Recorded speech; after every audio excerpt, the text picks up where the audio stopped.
Vous connaissez sans doute les histoires de Kira, ma mère. Mais les histoires n'arrêtent pas au Chevalier d'Émeraude. La suite, les héritiers d'Ankhidiev.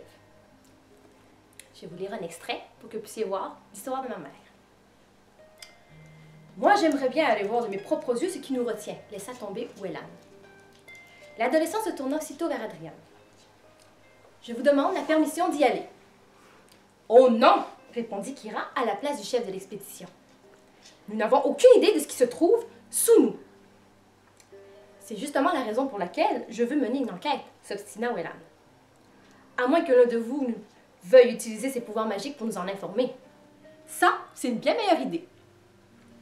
Ceux qui possédaient de telles facultés, donc tout le monde sauf Danitza, s'assirent en tailleur sur le pont et se concentrèrent pour obtenir une image virtuelle du fond marin.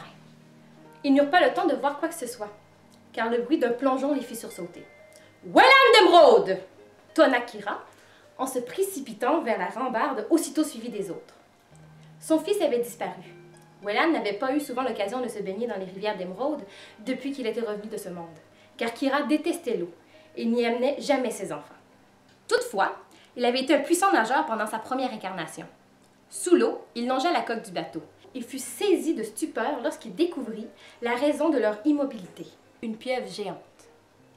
Pour ne pas provoquer l'animal, Wellan ne s'en approcha pas davantage. Il se laissa doucement remonter jusqu'à la surface et s'agrippa à la corde qu'on lui tendait. Kira comprit en le regardant dans les yeux qu'il était bouleversé, même s'il tentait d'afficher une expression neutre. « Alors, qu'est-ce que c'est » s'exclama Liam impatient.